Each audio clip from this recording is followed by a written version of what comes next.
Emmanuel Mwanengo. Huyu alikuwa ni mchezaji wa Tabora kabla ya TRA, ambaye amehusishwa kwa muda mrefu na klabu ya Jangwani, lakini sasa tayari ametimia pia. Je, kwa upande wake ana kitu gani ambacho atakuja kuongeza pale Jangwani? Ukijaribu kumwangalia Clement Walid Mzize ambaye sasa hivi yupo injari, ukimwangalia Andri Boyel Bobo, ukimwangalia Prince Dube, ukiangalia mwendelezo wao unaweza ukaona kwamba hawa hawajakuwa katika performance nzuri sana, na ndio maana inapelekea mpaka kuona kwamba kama Andri Boyel Bobo kurejeshwa katika klabu yake ya Afrika Kusini kule Chekuni United. Kwa hiyo binafsi kama Emmanuel Mwanengo atakuja na akionyesha uwezo wa asilimia hata 50 kuisaidia Afrika, ana uwezo kuvumiliwa, lakini ana uwezo kupata nafasi ili kutengenezwa Walid Mzize mwingine ambaye anaweza kuisaidia Afrika. Kwa hiyo kwangu mimi miongoni mwa wasajili ambazo nimezipenda na nimezipa go ahead ni kuona kwamba wamesajili mchezaji mshambuliaji, lakini pia ni mzawa, lakini pia mwendelezo wake akiwa Tabora United kwa maana kabla walisajili kwa TRA United ni mwendelezo mzuri. Unaenda katika klabu kubwa inao wachezaji wengi ambao wanaweza kutengeneza nafasi, inatakiwa ni performance yako na uwezo wako. Kwa hiyo kwa usajili huu sio usajili mbaya. Tusubiri tuone. Ninachoamini kwamba kwenye Kombe la Mapinduzi ni usajili ambao utaanza kutumika. Kwa hiyo tutaanza kuona impact yake. Ni kitu gani anaweza kwenda kuiofa katika klabu ya Young Africans. Kabisa, tuzungumzie kwa ufupi kabisa issue ya Okello. Mchezaji ambaye anahusishwa na klabu ya Yanga, ingawa usajili wake hauna asilimia kubwa sana kiasi hicho, lakini bado inabakia kuwa ni tetesi. Okello kutoka Vipers kule Uganda. Kuna nafasi yoyote pale Jangwani na mahitaji ya Okello kwa sasa, na kama wakifanikiwa hili likitimia, anakuja na kitu gani cha ziada?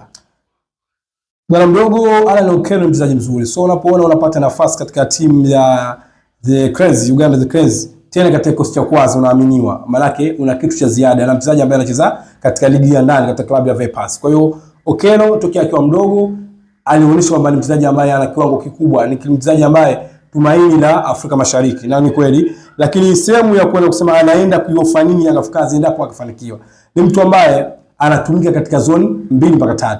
Unaweza kumtumia kutokea upande wa kulia kwa maana namba 7, unamtumia kutokea shimoni kwa maana namba 10, lakini vile vile unaweza kumtumia kupitia namba 11. Kwa hiyo ukiangalia hizo nafasi 3 kwa Young Africans, ni sehemu gani ambayo sahihi kwa Okello? Unaweza kusema namba 7. Kama itokezee mfano, imagine Pacome Zozo anatokea kushoto, yeye anatokea kulia, hawa wote ni mawingi ambao wanastahili mawingi ya kisasa.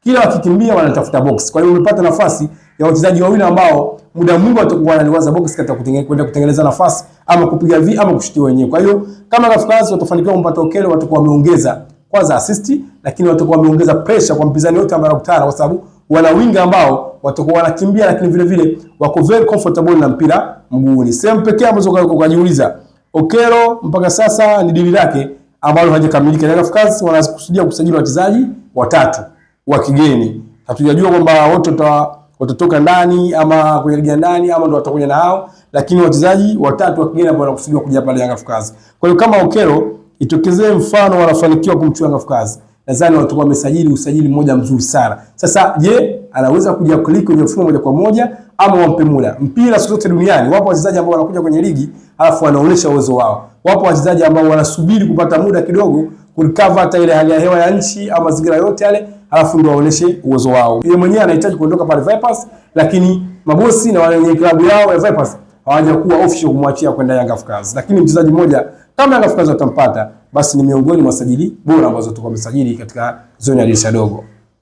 Baadhi ya sajili ikiwemo Maruf Chakei nayo imeendelea kuzungumzwa sana hasa mitandaoni.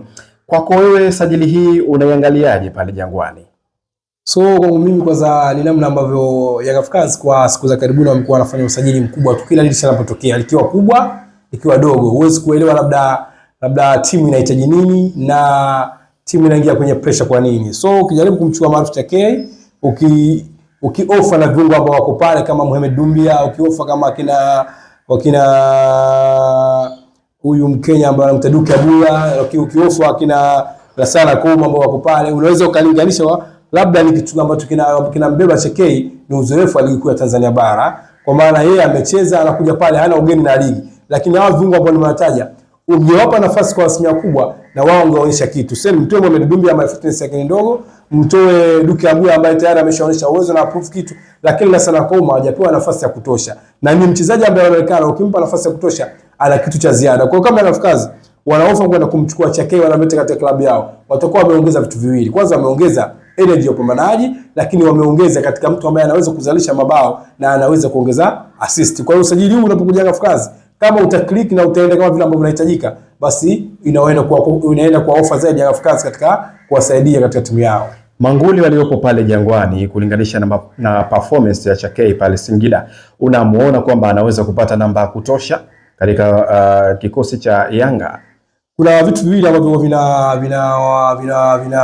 tuseme wana disadvantage ama advantage, kwa maana faida ama hasara. Inawezekana mchezaji akatoa klabu moja kwenda klabu nyingine, ukitegemea anaenda kuperform kwenye mfumo asiperform kwa asilimia kubwa, lakini wapo wachezaji wanatoka kwenye timu ndogo alafu wanapoenda kwenye timu kubwa wana click kwenye mfumo zaidi. Kwa hiyo kwa Chekei na asilimia kubwa sana, hata 75 akienda Young Africans akionyesha uwezo kidogo, anaweza kupata namba, kwa sababu Young Africans kitu ambacho anahitaji ni klabu kubwa, ni matokeo. Kwa hiyo kama ni matokeo, muda wote wakati wote watampa nafasi yule mtu ambaye atakuwa na uwezo mkubwa wa kuisaidia timu kwa sehemu husika. Tetesi moja ambayo inaangaliwa kwa karibu sana ni ile ya Chama kurudi pale Msimbazi. Sasa Kozi, wewe ni mfuatiliaji mkubwa sana wa ligi yetu hii ya Tanzania, na unajua issue ya Chama kuondoka Msimbazi kwenda klabu nyingine na kwa sasa kuhusishwa kurudi pale. Unamuonaje Chama kurudi Msimbazi? Clatous Chota Chama ni mchezaji mmoja mzuri sana. So unapozungumzia playmaker ambao wapo katika ligi kuu ya Tanzania bara, huwezi kumwacha Clatous Chota Chama. So unaweza kusema kama Faisal Salum, alafu ukiangalia mwingine humpati. Watu ambao wenye kaliba kama hiyo unakuta Clatous Chota Chama. Kwa hiyo kama yakitimia Clatous Chota Chama kutoka katika klabu ya Singida Big Stars kurudi Simba, watakuwa wamerejesha mchezaji wao ambaye ana uwezo mkubwa na anafanya makubwa. Ukijaribu kumwangalia, amekuja Singida Black Stars, amewapa kombe la Kagame, wamechukua Singida Big Stars. Kwa hiyo kwa mara ya kwanza anaenda pale na anasaidia timu kuchukua kombe. Unamrejesha kwenye timu ambayo anaijua, tuseme ndani nje, anaipenda na ana uwezo mkubwa wa kucheza. Kwa hiyo binafsi unaweza kusema kwamba usajili huu kama Chama atarudi Simba ni miongoni mwa sajili ambazo zinaenda kuwasaidia Simba, hasa kutokana na mahitaji ambayo wako nayo. Hawana mchezaji ambaye official unaweza kusema ni inside 10 kwamba ni namba 10 kwa sasa. Yes, Ahoua yupo lakini hatoi kile kitu ambacho kinahitajika. Kuna mechi ambazo huwa zinahitaji maamuzi na anapata nafasi ya kufanya maamuzi lakini inashindikana. Kwa hiyo kama unakuwa na Chama una uhakika kwamba unaweza kutengeneza nafasi nyingi katika mechi husika, lakini vile vile ikitokea nafasi ya kufunga ni mtu ambaye anakupa hiyo tuseme hayo majority ya kwamba anaweza kufunga. Ukiachana na issue ya Chama pale Msimbazi, ingekuwa wewe unahusika kwenye usajili, maeneo gani mengine ambayo unadhani ni muhimu kwa sasa kuangaliwa katika dirisha dogo hili? So kwa mimi binafsi, kama ningevaa viatu kwamba kuwepo katika klabu ya Simba, basi ni maeneo makuu matatu.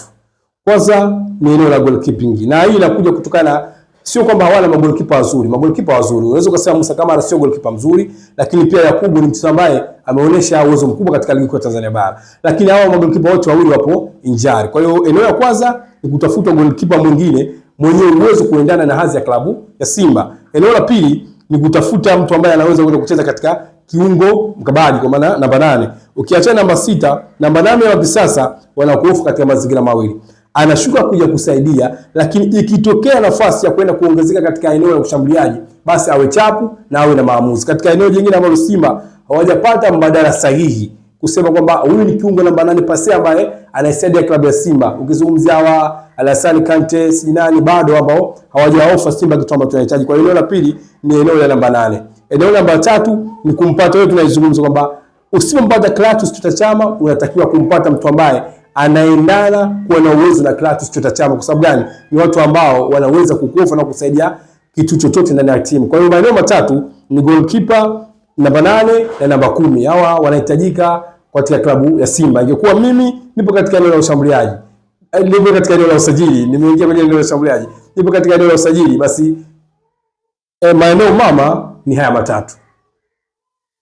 Kumekuwa na mwendelezo wa sajili ambazo hazifanyi vizuri, hasa sajili za kimataifa katika klabu kubwa hizi. Angalia wachezaji wengi ambao wamesajiliwa miaka miwili hii, lakini mwaka ukimalizika tu mambo yanakuwa tofauti. Kwa sajili hizi ambazo tumezijadili leo hii, unaona matumaini kwa klabu zote mbili katika mwenendo wa ligi kuu Tanzania bara na kimataifa? So kuna vitu viwili. Sajili nyingi ambazo tumezijadili ni sajili ambazo zinatoka katika ligi kuu ya Tanzania bara. Sajili nyingi ambazo zinafeli ni sajili ambazo zinatoka nje alafu zinakuja katika ligi ya Tanzania bara. Kwa hiyo Moja, unaweza kusema ukiwapa go ahead au vilabu vya Simba na Yanga kwa hizo tunazojadili hapa kwamba hawachukui wachezaji ambao hawajui ligi, wamechukua wachezaji ambao wanajua ligi. Kwa hiyo wanapoanzia au kuendeleza wanajua wao. Lakini kwenye sajili hizi ambazo zinatoka nje ya Tanzania, unaweza kusema kwamba kama vile watu wanakurupuka. Kila msimu, kila dirisha kuna sajili zaidi ya wachezaji watatu, 1 mpaka 5. Sasa inakuwa inawia wagumu katika timu kuunga connect katika sehemu moja, lakini pia hawapewi nafasi ya wachezaji labda kuvumiliwa kwa nusu msimu ama msimu mzima, wapewe nafasi waoneshe uwezo wao. Wakifika kwenye vilabu kubwa wanatakiwa waoneshe kile kitu ambacho wako nacho. Kwa hiyo binafsi kwangu mimi, kwanza wenye kusajili kwenye vilabu wanatakiwa waangalie, kuna wakati unasajili timu kwa ajili ya kutengeneza timu, kuna wakati unasajili timu kwa kuboresha sehemu ndogo ndogo ambazo unaona kwamba hazikufanya vizuri. Kama Young Africans, so mtu kama Dumbia hajaonyesha performance nzuri eneo la ushambuliaji, unaweza ukasema wanatafuta mchezaji mwingine, lakini vile vile kiungo namba 6 pase. Ndio maana hata wakiotoka tena wakaenda kwa Mohamed Domaro Kamara katika kumchukua kumleta pale Young Africans kwa ajili kuja kusaidia katika eneo la kati. Mtu kama huyu ameshaonyesha uwezo wake katika klabu yake ya Singida Black Stars. Kwa hiyo unaweza akakuofa kitu kidogo ndani ya Young Africans na kuona kwamba wamechukua mchezaji sahihi katika eneo sahihi kabisa.